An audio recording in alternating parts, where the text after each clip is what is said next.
Hello friends and welcome to my YouTube channel. Friends, हम लोग कोविड-19 के बारे में बात बिल्कुल नहीं करेंगे और ना ही इसके साइन सिम्टम्स और मैनेजमेंट के बारे में, क्योंकि बहुत सारे लोग इसके बारे में आपको बता चुके होंगे। तो सबसे इम्पॉर्टेंट फैक्टर यहाँ पे है इम्यूनिटी। सब लोग इम्यूनिटी के बारे में बात कर रहे हैं। तो इम्यूनिटी क्या है, हम सबको ये पता होना चाहिए।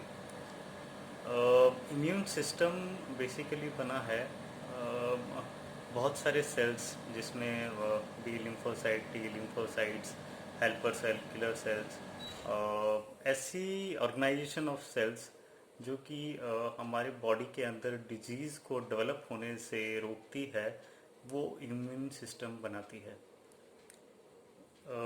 दो तरह की इम्यूनिटी इंसान के अंदर पाई जाती है, जो कि इन्नेट इम्यूनिटी और एक्वायर्ड इम्यूनिटी, इसको हम लोग बोलते हैं।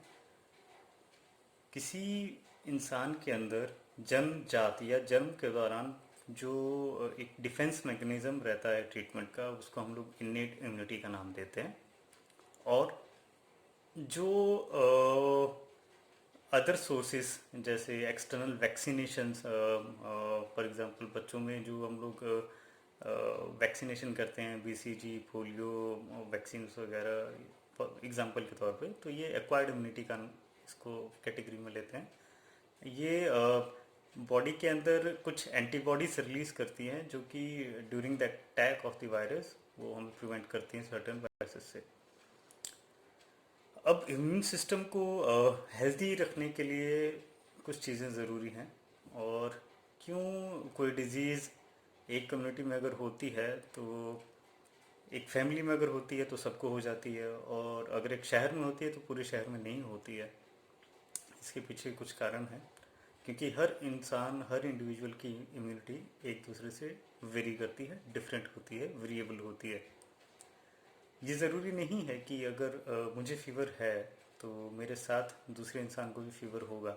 बट हाँ, अगर वो इंसान सब्सेप्टिबल है, प्रोन टू है, या इसका इम्यून रिस्पॉन्स उसके लिए अडेप्टिव नहीं है, तो इस इंसान को भी फीवर होगा। कुछ लिमिटिंग कॉजेज़ हैं और कुछ डिजीज़ कॉजेज़ हैं, जिसमें इम्यूनो कम्प्रोमाइज्ड डिजीज़ हैं, जैसे कि एचआईवी और इम्यूनो सप्रेसेंट्स ड्रग्स। इसकी वजह से इंसान का इम्यून सिस्टम काफ़ी वीक हो जाता है, जो कि ज़रूरत पड़ने पे हमारे बॉडी में जो हमें हमारे लिए जो बेनिफिशियल इम्यून सेल्स हैं, like beta cells and T lymphocytes जो है, उसकी सिक्रीशन के लिए हेल्प नहीं करते हैं। तो ऐसी डिसीज़ के कारण इंसान जो है जल्दी या फिर बार बार बीमार होता रहता है। अब क्या करें और क्या ना करें जिससे कि हमारी इम्यूनिटी जो है बिल्डअप हो जाए या इम्यूनिटी वीक ना हो। एज जो ओल्ड एज पीपल हैं उनका इम्यून सिस्टम वीक रहता है, जो डायबिटिक हैं उनका इम्यून सिस्टम वीक रहता है। वो लोग जो कि लाइफस्टाइल डिसऑर्डर्स से और ऑटोइम्यून डिसीजेस से ग्रसित हैं, या जिनको ये चीज़ें हैं, वो लोग का इम्यून सिस्टम बहुत वीक रहता है। तो करना क्या है, कैसे इम्यून सिस्टम को बना के रखना है। सबसे पहले हेल्दी डाइट, तो मैं बात करता ही हूँ हेल्दी डाइट के बारे में। और विटामिन सी बहुत बार जो है हमें हेल्प करता है, कुछ हद तक। कुछ सबक्यूटेनियस सरफेस पे जो बैक्टीरिया वायरसेस आते हैं उनको डिस्ट्रॉय करने में या उनसे कॉम्बैक्ट करने के लिए हमें हेल्प करता है। हमारे गट बैक्टीरिया, यानी कि इंटेस्टाइन, आमाशय के जो बैक्टीरिया हैं, वो हमें बहुत हेल्प करते हैं हमारे जो हार्मफुल बैक्टीरियाज हैं उनको किल करने में, और यूजफुल बैक्टीरिया हैं उनको मेंटेन करने में। प्रोबायोटिक्स इसको हम लोग बोलते हैं। जो प्रोबायोटिक्स आप लोग यूज़ करते हैं या आपको डॉक्टर प्रिस्क्राइब करता है, तो आपके गट के बैक्टीरियाज को जो है मेंटेन करके रखता है। और कुछ कुटेनियस, यानी कि स्किन के सरफेस पे, यानी कि बॉडी के एक्सटर्नल सरफेस पे हम लोग जब कांटेक्ट करते हैं किसी वायरस से, तो हमारी स्किन की जो लेयर है, एपिडर्मिस है, वो हमें प्रोटेक्ट करती है। लेकिन फिर भी हमें अल्कोहल, फास्ट फूड और एंजाइटी, डिप्रेशन, ये सब चीज़ों को अवॉइड करना है। और इम्यूनिटी बूस्ट करने के लिए बहुत सारे लेसन्स आपको यूट्यूब पे मिल जाएंगे। मेरी तरफ से एक एडवाइस यही है कि eat healthy, sleep healthy, and maintain करके रखें प्रिकॉशंस को, बार बार हाथ धोएं। हाथ धोना इम्पोर्टेंट क्यों है? क्योंकि जब आप किसी सरफेस को टच करते हो तो वायरस या जो भी वहाँ पे ड्रॉपलेट इन्फेक्शन रहता है किसी के थ्रू जब पास आउट होता है तो आपको इजीली अक्वायर हो जाता है। तो कुछ चीज़ें हैं जिसकी वजह से आप लोग इनको प्रिवेंट कर सकते हो। और हमारे आयुष सिस्टम में, होम्योपैथिक और आयुर्वेदिक सिस्टम में अश्वगंधा, तुलसी, गिलोय और आर्सेनिक एल्बम को मिनिस्ट्री ने रिकमेंड किया है। आर्सेनिक एल्बम 30 जो मेडिसिन है इसको रिकमेंड किया है एज एन इम्यून बूस्टर। गिलोय इम्यून बूस्टर का काम बहुत अच्छा करते हैं, तो हम लोग वो ले सकते हैं। और किसी भी तरह का सैनिटाइज़र जिसमें कि कुछ परसेंट अल्कोहल या आइसोप्रोपाइल हो, ऐसा सैनिटाइज़र हम लोगों को यूज़ करना चाहिए।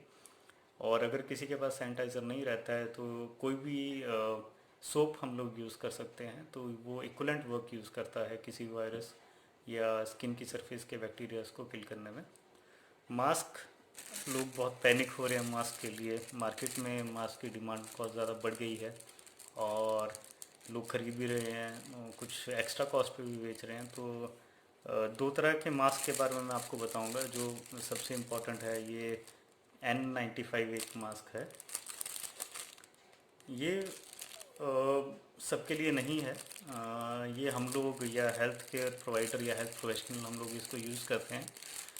हम इसे आईसीयू में यूज़ कर रहे हैं और ये जनरल पब्लिक के लिए नहीं है। इसका एक कारण है क्योंकि आईसीयू का एनवायरनमेंट जो है वायरस बैक्टीरिया प्रोन रहता है और इजीली कम्युनिकेट कर सकता है हेल्थ केयर वर्कर के साथ में, तो इसलिए इनको इस चीज़ की ज़्यादा ज़रूरत रहती है। इसके बाद में एक और मास्क है, ये this is simple surgical mask, और ये भी हेल्थ केयर प्रोवाइडर यूज़ कर रहे हैं और इनको यूज़ करना चाहिए क्योंकि ये कुछ हद तक वायरसेस को रोक सकता है, बैक्टीरियाज को नहीं रोक सकता है, इसलिए हम लोग इसको यूज़ कर रहे हैं। थर्ड कैटेगरी में सिंपल कपड़े का मास्क आ रहा है और उसको लोग यूज़ कर रहे हैं। तो जो थर्ड कैटेगरी है कपड़े का मास्क है, या ये this one second category mask जो हम लोग यूज़ कर सकते हैं, आम पीपल जो कॉमन पीपल है उनके लिए। Health care provider and interfere भी यूज़ करेगा। तो पैनिक नहीं होना है कि कौन सा मास्क हमने यूज़ करना है, कौन सा नहीं, महंगे वाला लेना है, सस्ते वाला नहीं लेना है। आपको मास्क यूज़ करना है ताकि आपसे दूसरे पे या दूसरे से आप पे ड्रॉपलेट पैसेज ना हो पाए। और ये छोटा सा मैसेज है। बाकी stay healthy, stay safe. Thank you.